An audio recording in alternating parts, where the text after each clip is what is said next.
talking to Eli Brown about John McSweeney. We wish we were talking under different circumstances, but we got to do what we got to do sometimes. And I want to recognize a man I'd only known for 2 years, but Coach, you had known him longer. Talk a little bit about the John McSweeney that you knew from your days in Oklahoma. Yeah, man. It's unfortunate that we're talking under these circumstances. I mean, the world lost an incredible man.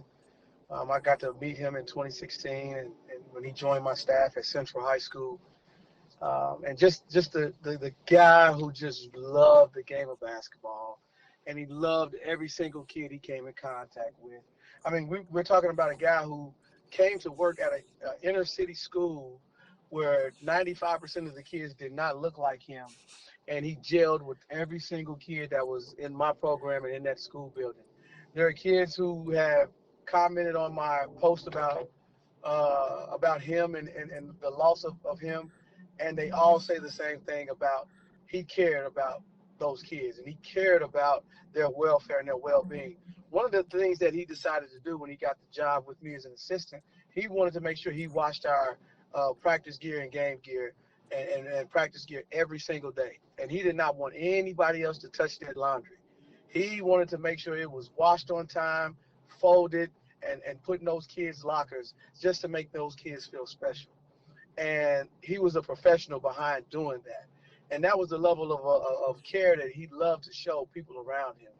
He was a easygoing guy who, he didn't care about material things. He just cared about his peace and his happiness and the people around him.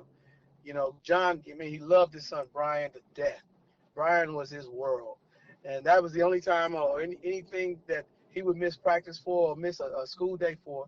It was just because of Brian. It wasn't because of anything else. And that's how much he cared about being at Central with us. And then, his son as well. Um, Brian knows that he had a special father. Well, And it's funny. I want to interrupt you real quick because you said yeah, 95% yeah. of the people did not look like him.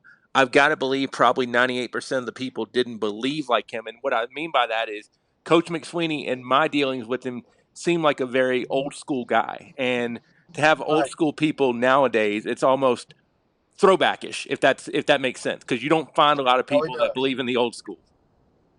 Right, absolutely. Coach John was an old school guy, but he was an old school guy, but he was also the type of guy who was willing to, kind of learn the new way of doing things, but he would always make sure he keep it at an old school level. And that was the type of guy he was, man. And you nailed it. He was one of those guys who just believed in doing things the old school way, but also the right way. And he nothing was beneath him. Nothing was never beneath him. And I got the sense that when he went to Liberty High School up there in Virginia, that he kind of brought those same mentalities with him.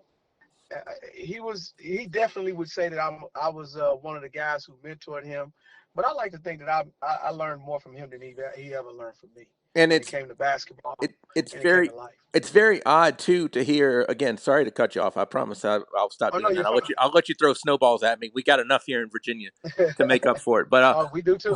one thing that it's very odd to hear a man of his age, he passed away at 66, to credit somebody much less his age as a mentor like you would. And I know he mentioned you at least 2 or 3 times during media days. And I'll tell you this.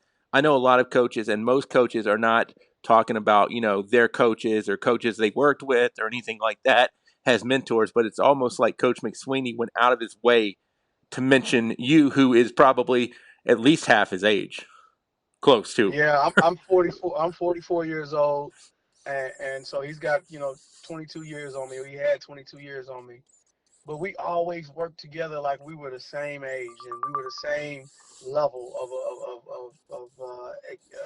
acknowledging each other in what we brought to the stage. And so I just think that he teaches me a lot because I remember after I hired him, he was emotional, and I didn't really understand why he was emotional, but he was emotional because he made it known to me that I was the only one who gave him a chance.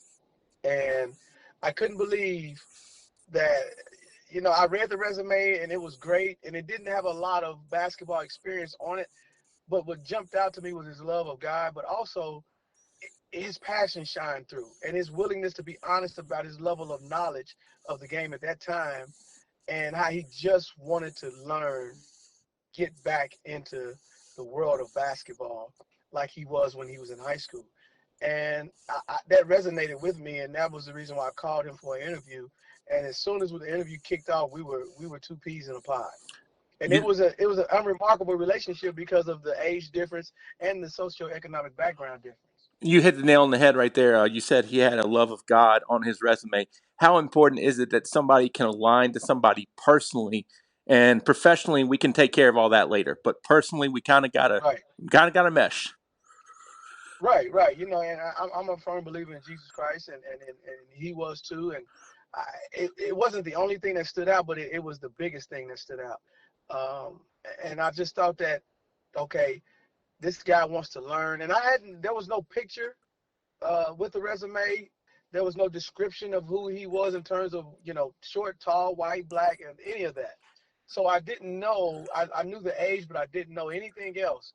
But it was a perfect matchup, because what it did also is it gave those kids a reason to believe in humanity, and that everybody wasn't just who they thought that everybody was based off of what people would describe others. And my boys got to see a white gentleman treat them with respect and love and kindness. And I don't know if he understood how far that went, but it went so far to know that John never looked at those boys or myself or anyone else on my staff. We had an all black staff. We had an all black team. He was the only white person around us. And he never made anybody feel awkward, and nobody felt awkward around him. We took him in and he took us in, and we all became really, really close with Coach John. And it was to the point where if we were having issues with a player, we would tell John to handle it, because those kids respected him with the utmost respect, and they would never cross Coach John for some reason. And I think it's because of how he treated them. And those kids love. So we say, "Hey, John, we need you to go take care of this with so and so," and he take care of it, and he smoothed it over, and that was the end of it. And that's the kind of man he was, and how he rubbed off on other people, that he could talk to anybody, he could deal with anybody, he could make anybody understand what needed to happen for the greater good. He was just a great guy, a great coach, and a great man, Two and a great father. two final questions with Coach Eli Brown from Booker T. Washington in Oklahoma. Give me his best basketball knowledge trait that you saw. I think that Coach John's biggest trait that I think he had as a basketball coach was his ability to align himself and meet those kids, whichever kind of kid he was coaching, meet them where they were and lift them up. While that may not sound like a huge basketball coaching trait, it is a huge basketball coaching trait, especially when you're talking about high school kids, because you have to be able to meet those kids, especially when you're working with low income, disadvantaged kids. You have to be able to first meet them where they were. And John's background was dealing with stocks and bonds and trades, and you're dealing with some powerful, influential, rich people in your world. For him to be able to have the traits of a human to say, I can meet you where you are and lift you up in this basketball world, was huge. Not everybody can do that. And I think that's why he ended up starting to have the success he was having at Liberty, because he was able to meet those kids where they were and help them ascend. And that he had that special trait. Not everybody has that. What was your reaction when you first heard the news? So I was at home, and his son Brian had called, but I missed the call. And I have an iPhone, and you can see the words of the voicemail on the screen. And all I remember seeing was, "Hello, this is Brian, uh, calling to let you know my dad." I kept reading pass, and I said, "Oh no, couldn't be, couldn't be." So I picked up the phone and didn't even let the voicemail keep going, and I called him, And my first words to him after he said hello was, "Tell me you're kidding. Tell me this isn't what I heard." And he assured me that what he said was the truth. And we both began to break down and cry. And I had just talked to John on January 14th. We were talking about, he had texted me about our team being ranked in the country here in Tulsa. And we went back and forth, exchanged pleasantries. And that was the last time I talked to him. And it was amazing because the week before that we talked, and he had just taken down a really good team that they hadn't beaten at Liberty in a long time. I can't remember the team, and how excited he was. And I think they were 10-1 at that time. And I was just so happy for him because he was finally having the success that he deserved based off of how hard he had been working. And then this happens, and it's devastating to me because I know that he was living his dream. He was absolutely living his dream. And I was so happy that he was living his dream. And Brian and his family, they were also happy that he was living his dream. And it's just news that you just don't want it. There's no words that can describe it. The world lost a great man. I've been doing this on and off for 25 years of interviewing coaches and everything like that, and I can never remember interviewing anyone who's a head coach that's passed during the season, because I just interviewed him 3 weeks ago, and it's more of Yeah. that weird shock of, hey, I interviewed him. It's on my iPhone, and that's the last time I talked to him. So anyway, well, we're recording this on a Sunday. How are you doing today? I, I'm still coming to grips with it because, I don't believe I'll be able to make it to the services in New York. I asked Brian if they're going to stream it to where I could watch it and, if possible, say a few words. If not, that's fine. I understand. But I just want to say goodbye to my friend. Right. And I don't know if I'll get that chance. I know I won't get that chance in terms of us both living and saying goodbye, but I don't know yet. I'm just still in shock. It kind of feels like it fell when my grandfather died back in 1995, where I just he was in Louisiana and I was in Tulsa, and that's like, is this really true? Yeah. And it wasn't really true until I attended the funeral.